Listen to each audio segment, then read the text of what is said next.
बच्चों, welcome to बच्चों एजुटेक। तो चलो फ्लूइड मैकेनिक्स के अगले लेक्चर पे चलते हैं। बड़ा मजा आ रहा है। अब टॉपिक बहुत अच्छा हो चुका है, बहुत सारी चीजें हमको पता चल गई है और अब एक्साइटमेंट ऐसी है कि क्या होगा आगे और क्या पढ़ाएंगे ऐसे। ठीक है, तो अभी तक भी हम लोग जो सीख रहे हैं हमारे फ्लूइड मैकेनिक्स के 4 पार्ट में का पहला part that is static fluid के बारे में। अभी तक हम स्टैटिक फ्लूइड के बारे में ही पढ़ रहे हैं। पिछले लेक्चर में मैंने आपको आर्किमिडीज प्रिंसिपल्स तक पढ़ा दिया। आर्किमिडीज प्रिंसिपल बोलता है कि जब कभी किसी बॉडी को आप पार्शियली या कंप्लीटली एक पर्टिकुलर लिक्विड में या फ्लूइड में डीप करते हो तो it experiences N upthrust.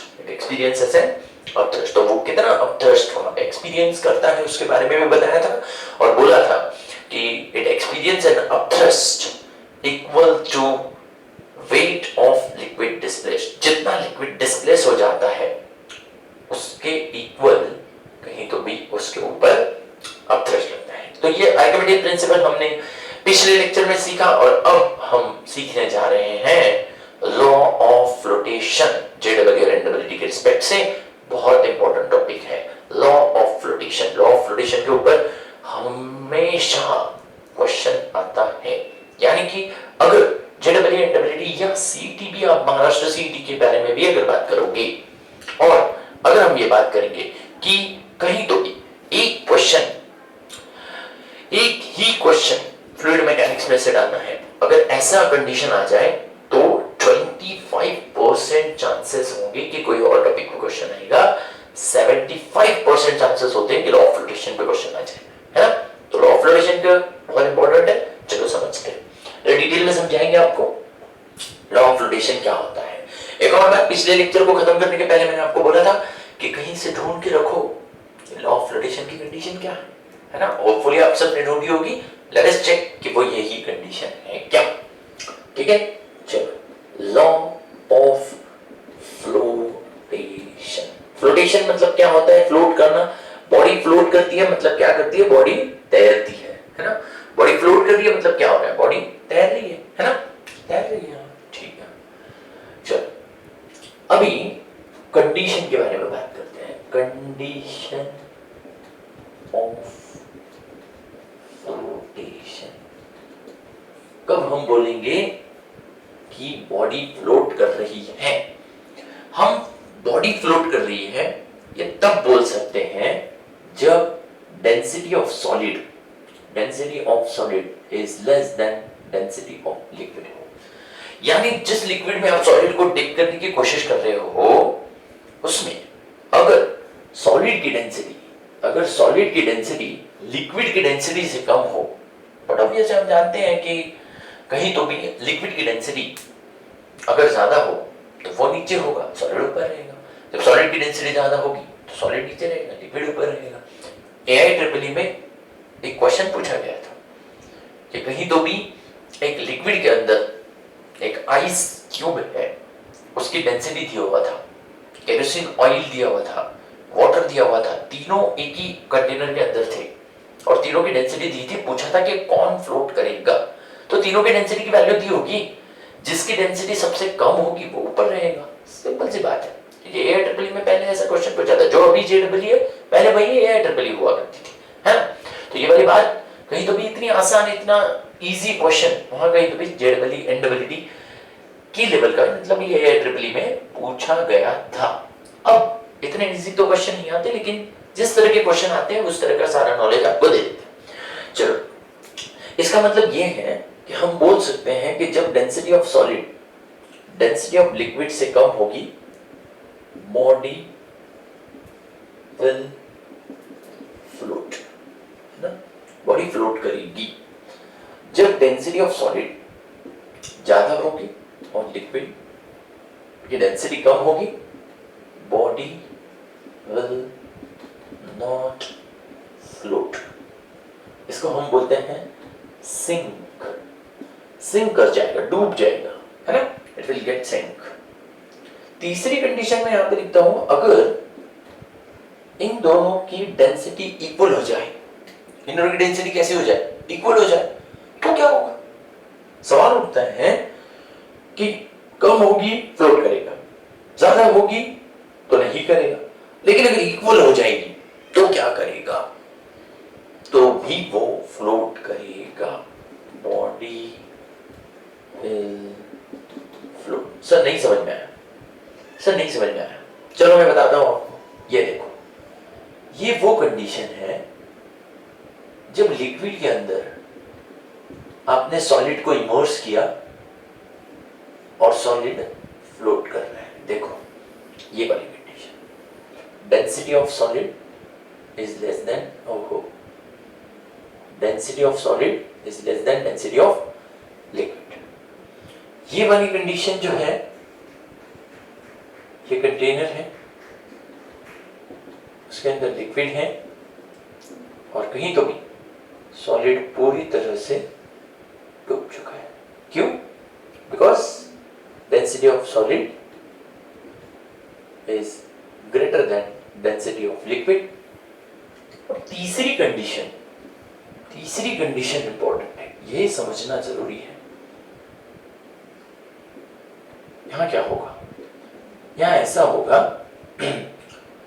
Body just float करेगी। देखो इसे बोलते हैं जस्ट फ्लोट करना। ये देखो बॉडी फ्लोट तो कर रही, जस्ट फ्लोट कर रही है ना? दिखाई दे रहा है सबको? समझ में आ रहा है? ये देखो बॉडी जस्ट फ्लोट कर रही है। यहां भी फ्लोटेशन हो रहा है, यहां भी फ्लोटेशन हो रहा है, लेकिन यहां क्या हुआ, पार्शियल फ्लोटेशन है। यहां पर क्या हो रहा है, पार्शियल फ्लोटेशन है।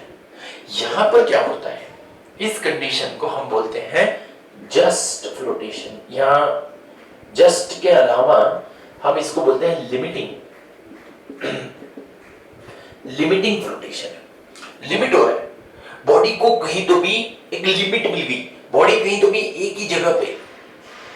यहां पे क्या हो रहा है, पार्शियल फ्लोटेशन है, पार्शियल फ्लोटेशन, पार्शियल। यहां क्या हो रहा है, फुल फ्लोटेशन, फुल फ्लोट, है ना? पूरी तरह से बॉडी अंदर है लेकिन फ्लोट कर रही है, लेकिन तैर रही है। तो समझ में आया सबको? इस कंडीशन में उस कंडीशन में क्या डिफरेंस है? तो यहां पर भी हम ऐसे बोलेंगे density of solid is equal to density of liquid. जब होगा तब इस तरह का फ्लोटेशन हमको देखने को मिलेगा। हम बात कर रहे हैं लॉ ऑफ फ्लोटेशन के बारे में, जिसमें हमने अभी कंडीशन ऑफ फ्लोटेशन देखी, ये कंडीशन थी। अब नेसेसिटी क्या है, नेसेसिटी, फ्लोटेशन की नेसेसिटी, ये आपने नोट डाउन कर लिया? चलिए आगे, चलो आगे बढ़ते हैं। एक बात तो समझ में आ गई कि कहीं तो भी फ्लोटेशन दो कंडीशंस में हो सकता है। एक condition density of solid is less than density of liquid, और दूसरी कंडीशन होती है density of solid is equal to density of liquid. यहां कहीं तो भी जस्ट फ्लोटेशन होगा, है ना? चलो ये अच्छी बात हमको समझ में आ गई। अब होता है नेसेसिटी। नेसेसिटी, चलो नेसेसिटी बोलने से अच्छा मैं आपको बताता हूं। मान लो कि एक कंटेनर है, उसके अंदर लिक्विड है और बॉडी एक उसके अंदर फ्लोट कर रही है। इसके अंदर एक बॉडी फ्लोट कर रही है ना? ओके, अब देखो, अब इसका जो वेट है, वेट mg, वो हमेशा अपथ्रस्ट को बैलेंस कर रहा होगा क्या? वो हमेशा अपथ्रस्ट को बैलेंस कर रहा होगा क्या? तो एक बात हमेशा याद रखो, हमेशा ऐसा नहीं होता। सर ये दोनों अलग अलग पॉइंट पे बताया आपने, ये दोनों बातें अलग अलग पॉइंट पे बताई। ये देखो ये अलग जगह पे, इसको अलग पॉइंट पे बताया, इसको अलग पॉइंट पे बताया। इसकी कोई हिस्ट्री है क्या? नोट कर लो, नोट कर लो। ये क्या है? ये अपथ्रस्ट है, मतलब बायोन फोर्स है ना? और ये क्या है? ये है हमारा weight, weight of liquid, weight of solid and upthrust are not always at the same point. हमेशा सेम नहीं होते, लेकिन कब सेम होते? ये देखो, इस कंडीशन में ये देखो, यहां पर जस्ट फ्लोटिंग होगा ना, वहां पर वेट और फोर्स मतलब ही अपथ्रस्ट, दोनों एक ही पॉइंट पे होता है। इस केस इसमें नहीं होता। सर कैसे याद रखेंगे? यहां देखो कुछ पार्ट ऑफ सॉलिड बाहर है, इसलिए अपथ्रस्ट सिर्फ इतने ही पोर्शन पे लग रहा है, इतने ही सॉलिड पर। तो इस सॉलिड का जो सेंटर होगा ना, वहां पर बायंट फोर्स है ना, सेंटर ऑफ बॉयंसी बोलते हैं उसको। और वेट हमेशा, सॉलिड ऊपर हो नीचे हो कहीं पे भी हो, वेट हमेशा सेंटर ऑफ ग्रेविटी पे लगता है। सर ये वाला पॉइंट भी हमने ये करना चाहिए, नोट डाउन करना चाहिए। Wait of solid is at center of gravity while upthrust is at center of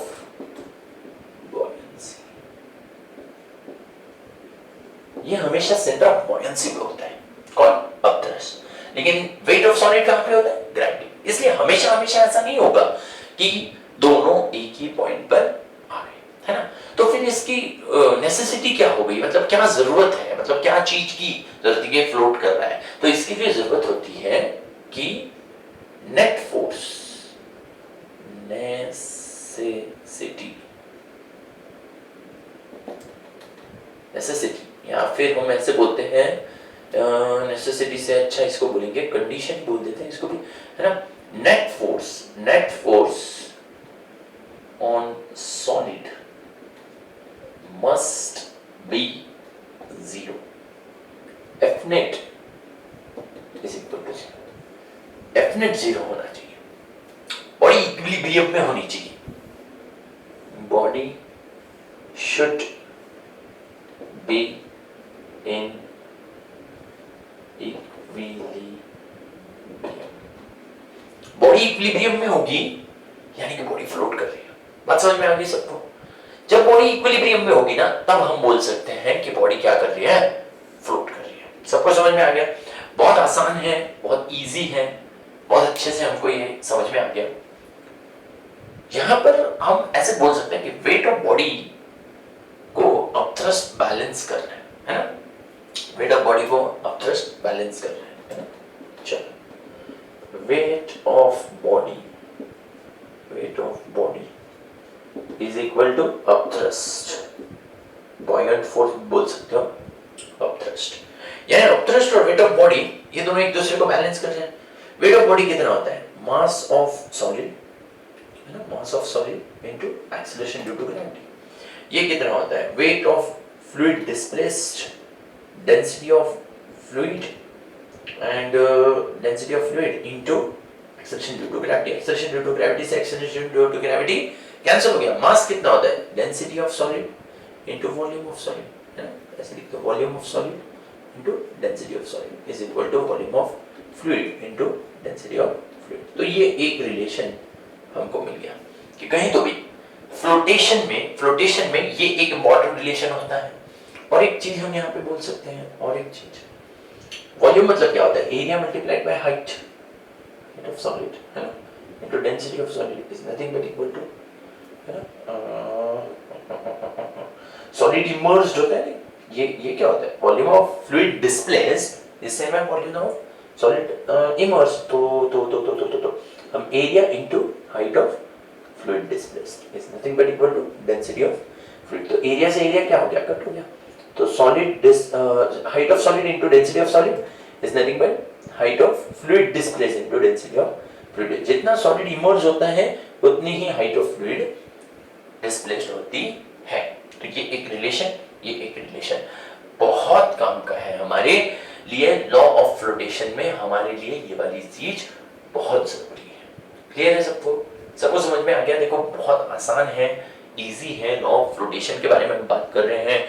हमने कंडीशन ऑफ फ्लोटेशन देख लिया, हमने कहीं तो भी एक नेसेसिटी देख ली कि नेसेसरी कंडीशन ये है कि नेट फोर्स जो है वो जीरो होना चाहिए। Body should be in equilibrium, body equilibrium में होनी जरूरी है, ठीक है। और ये कुछ बातें हमको यहाँ पर पता चली। तो ये दो चीजें हमारे लिए इंपॉर्टेंट हो जाती है तो V S rho S is equal to V F rho F और H S rho S is equal to H F rho F, है ना। तो ये तीन चीजें यहाँ पर रहने देते हैं, बाकी सब चीजें निकाल देते हैं और शुरू करते हैं हम example on based on law of flotation. Example based on law of flotation, law of flotation के बेस्ट पर एग्जाम्पल हम ले लेते हैं। आपको बता देते कि किस तरह से जेडब्ल्यू इंडब्ल्यूडी में आपको क्वेश्चन आएंगे तो आप सॉल्व करोगे। चलो एक अच्छा सा एग्जाम्पल आपके सामने रखता हूं। मान लेते हैं कि एक लिक्विड है, मान लेते हैं लिक्विड है और इसके अंदर हमने एक सॉलिड इमर्स कर दिया, ठीक है। एक लिक्विड ले लिया और इसमें हमने एक सॉलिड इमर्स कर दिया। मान लेते हैं कि इसके बाहर जितना सॉलिड है वो है 3l/4 और अंदर जो सॉलिड है वो है l/4, है ना। सो टोटल जितनी भी उसकी लेंथ है उसमें से कुछ पार्ट जो है वो बाहर है, कुछ पार्ट अंदर है। सॉलिड की लिक्विड जो है ये है मान लो वाटर। क्या होती है इसकी डेंसिटी हमको लर्न हो गई होगी। वाटर की डेंसिटी 10⁻³ kg/m³, ठीक है। ओके, तो ये वाली चीज भी हमको पता चली। क्वेश्चन क्या पूछा है? क्वेश्चन पूछा है find density of solid, density of solid, density of solid, solid की डेंसिटी फाइंड करो, ये क्वेश्चन पूछा है, ठीक है। बहुत इजी है, बहुत इजी है। चलो चार ऑप्शंस आपको दे देने चाहिए। पहला ऑप्शन दे देता हूं 750 kg/m³। दूसरा ऑप्शन है 250 kg/m³। तीसरा ऑप्शन है 1250 kg/m³ और चौथा ऑप्शन है 1000 kg/m³। सॉल्व करो जल्दी से, सॉल्व करो इस क्वेश्चन को, बहुत आसान क्वेश्चन है ना। सॉल्व कर लिया। सर दो बातें तो हमको यहाँ पर बहुत बेसिक पता चल गई। एक पहली बात तो कि सी ऑप्शन बिल्कुल नहीं होगा। क्यों नहीं होगा? कि बॉडी फ्लोट कर रही है, ये गिवन है। क्वेश्चन में हमको ये दिया हुआ है कि बॉडी फ्लोट कर रही है, जबकि यहाँ डेंसिटी ऑफ सॉलिड कितनी हो गई? 1250। तो डेंसिटी ऑफ सॉलिड अगर 1250 होगी और डेंसिटी ऑफ लिक्विड अगर 1000 होगी, इसका मतलब लिक्विड की डेंसिटी से सॉलिड की डेंसिटी अगर ज्यादा होगी तो वो क्या होगा? टूट जाएगा। तो ये तो बिल्कुल नहीं होना चाहिए। बहुत अच्छे एक ऑब्जर्वेशन। देखो सॉल्व करने के पहले हम कुछ चीजें ऑब्जर्व कर सकते हैं ना, ठीक है। एक ये वाला चला गया। यहाँ क्या होता है? ये भी 1000 अगर दोनों इक्वल हो जाएंगे, अगर डेंसिटी ऑफ सॉलिड और डेंसिटी ऑफ लिक्विड इक्वल हो जाएंगे तो जस्ट फ्लोट करेगा, जबकि डायग्राम बता रहे हैं कि कुछ पार्ट ऊपर है नीचे है ना। तो इसका मतलब ये कि ये पहली बात हम लोगों को बहुत अच्छे से समझ में आ गई, वो ये कि ये दोनों ऑप्शन तो बिल्कुल नहीं होंगे, ठीक है। अब रहा सवाल, एक तो ये वाला ऑप्शन होगा या तो ये वाला ऑप्शन होगा। चलो तो सॉल्व करते हैं। हम लोग जानते हैं कि वॉल्यूम ऑफ सॉलिड, ये देखो ये दोनों में से कोई भी शॉर्टकट यूज कर सकते हैं। ये वाला यूज कर ले, चलो ये वाला यूज कर लेते हैं। Height of solid into density of solid is nothing but equal to height of fluid into density of fluid. Height of fluid मतलब ultimately height of solid immersed होता है ना। हाइट ऑफ सॉलिड कितना है? Height of solid total, अगर ये 3/l है, ये l/4 है, 3l/4 l/4, तो टोटल कितना हुआ? टोटल हुआ l, है ना। तो यहाँ पे हम लोग ले लेते हैं सॉलिड का हाइट l है, डेंसिटी ऑफ सॉलिड ही हमारा क्वेश्चन है, और यहाँ पर ये कितना है? ये है सॉलिड इमर्स्ड। जितना सॉलिड इमर्स्ड होता है उतना ही height of solid, height of fluid यहाँ पे हम कंसीडर करते हैं ना। तो हाइट ऑफ फ्लूइड डिस्प्लेस्ड होता है ना, आर्किमिडीज प्रिंसिपल याद आता होगा। तो ये कितना है? l/4 और डेंसिटी ऑफ फ्लूइड कितना है? डेंसिटी ऑफ फ्लूइड 10⁻3, ठीक है। क्लियर है सबको? ये l और l क्या हो गया? कैंसिल हो गया। डेंसिटी ऑफ सॉलिड कितना आएगा? 1000 डिवाइडेड बाय 4, यानी डेंसिटी ऑफ सॉलिड हो गया 250 kg/m³।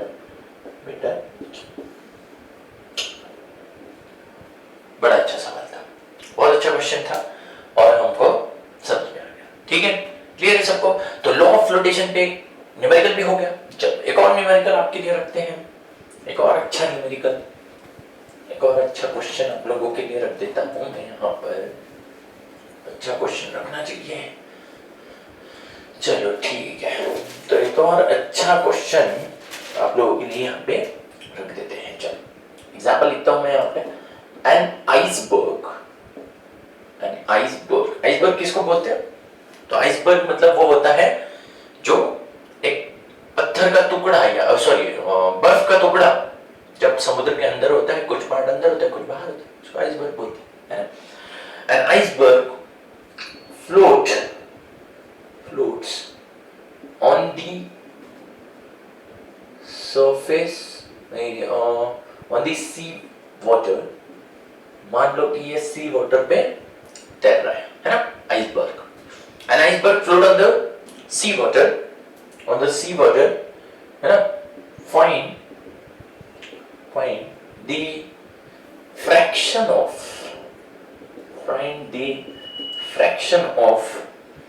ice which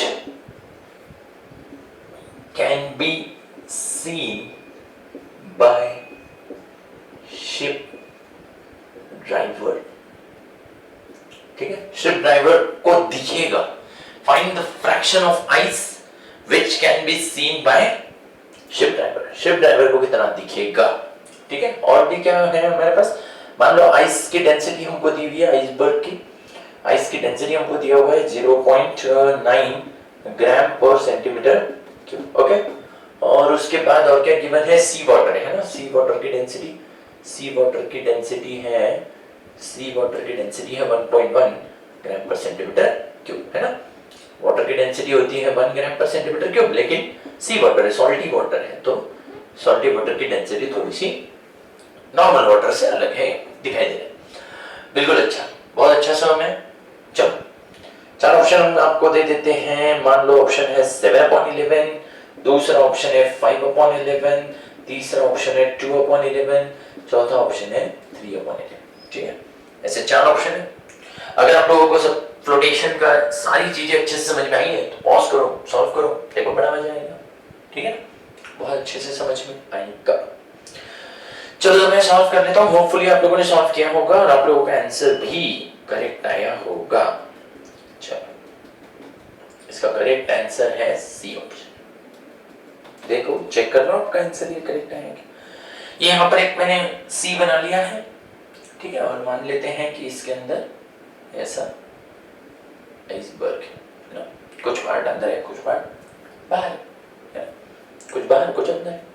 यहाँ से शिप आ रहा है ना, यहाँ से शिप आ रहा है, ऐसे बोट बनाते हो शिप बोलते हो देखो यहाँ से शिप आ रही है। इस शिप को ये कितना दिखाई दे, ड्राइवर होगा यहाँ, ड्राइवर को कितना दिखाई दे, ये हमारा सवाल है, ये क्वेश्चन है। तो चलो अगर इस तरह का क्वेश्चन है तो किस तरह से हम लोग इसको सॉल्व करेंगे। देखो यहां से यहां तक इसकी जो हाइट होगी, इसकी जो हाइट वो मान लेते हैं L। इस आइसबर्ग की जो टोटल हाइट है वो मान लेते हैं कि वो कितनी है L। अंदर कितनी है, अंदर है सॉलिड इमर्स्ड की हाइट। मान लो कि ये वाली हाइट है x, ये वाली हाइट x पकड़ लेते हैं, अंदर x, ठीक है। तो हमारे पास ऑलरेडी एक रिलेशन है, क्या है, height of solid into density of solid is nothing but equal to height of fluid into density of fluid, है ना। Height of fluid into density of fluid, ये वाली चीज हमारे पास है, बड़ी अच्छी चीज है। हाइट ऑफ सॉलिड कितना है, L है, into density of solid, solid मतलब आइसबर्ग की डेंसिटी, आइसबर्ग की डेंसिटी है 0.9 है ना, is equal to height of fluid, fluid का height, sorry height of fluid मतलब ही हाइट ऑफ सॉलिड इमर्स्ड, है ना, तो x हो गया multiplied by density of fluid, fluid की डेंसिटी 1.1 है ना। तो अब क्या होगा, अब ऐसा हो जाएगा कि ये L जो है यहाँ मल्टीप्लाई हो रहा है, डिवाइड होगा, तो x divided by L is nothing but equal to 0.9 upon 1.1। अगर इन दोनों के एक एक पॉइंट सरका दिया जाए तो x upon L is equal to 9 upon 11।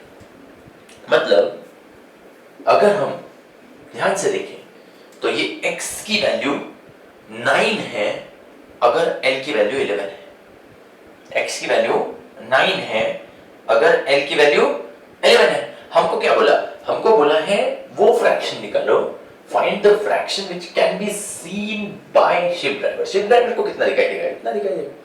Ship driver को ये दिखाई देगा, है ना। सो हम क्या बोलेंगे, देयरफॉर 9 माइनस 11 माइनस 9 अपॉन 11 मतलब कितना हुआ, 2/11। इतना दिखाई देगा। 9 हटा दिया 11 में से, ये 9 अंदर है, नहीं दिखाई देगा, 2 दिखाई देगा। तो मतलब सोचो आप, ज्यादा वाला पार्ट अंदर रह गया, कम वाला पार्ट उसको दिखाई दिया, ऐसा लगा जैसे बहुत छोटा है ना। तो 2/11 ये उसका आंसर। समझ में आ गया? सबको समझ में आ गया कि फ्लोटेशन के बेस पर ये एक और अच्छा क्वेश्चन आप लोगों के सामने रखा और आप लोगों ने इसको इस तरह से सॉल्व किया। ठीक है, आगे बढ़ते हैं। एक और अच्छा सम, एक और सम रख देते हैं आपके सामने। लॉ ऑफ फ्लोटेशन पे बेस्ड, बड़ा इंपॉर्टेंट है टॉपिक, बहुत इंपॉर्टेंट है और शॉर्टकट्स के बेसिस पर हमने इसको सॉल्व किया है। ठीक है, शॉर्टकट के बेसिस पर अब तक हमने ये सम सॉल्व किया। अब एक सम देखो कैसा है। सवाल ऐसा है कि एक कंटेनर है, एक कंटेनर है, उसके अंदर वाटर है, वाटर, इसके अंदर वाटर है। वाटर की डेंसिटी मान लो, हम जानते ही हैं कि वाटर की डेंसिटी होती है 1 ग्राम पर सेंटीमीटर। क्लियर? अब क्या किया, इसके वाटर के ऊपर केरोसिन ऑयल रख दिया, केरोसिन ऑयल, इसके ऊपर केरोसिन ऑयल रख दिया, केरोसिन ऑयल है ना, यहाँ पर केरोसिन ऑयल है, केरोसिन ऑयल, और यहाँ पर एक आइसबर्ग, यहाँ पर एक आइस का टुकड़ा है, आइसबर्ग है ना, यहाँ पर एक आइस का टुकड़ा है। ठीक है, यहाँ पर एक आइस का टुकड़ा है, इसकी डेंसिटी है, आइस का टुकड़ा, इसकी डेंसिटी है 0.9 ग्राम पर सेंटीमीटर क्यूब, ग्राम पर centimetre cube. Kerosene oil, kerosene oil की डेंसिटी भी हम आपको बता देते हैं, मान लेते हैं केरोसिन ऑयल की डेंसिटी है 0.8 ग्राम पर सेंटीमीटर क्यूब। ठीक है, सवाल ये है कि कितना रेशो केरोसिन में होगा आइस का और कितना रेशो इसमें होगा अगर वो फ्लोट कर रहा है ना। What is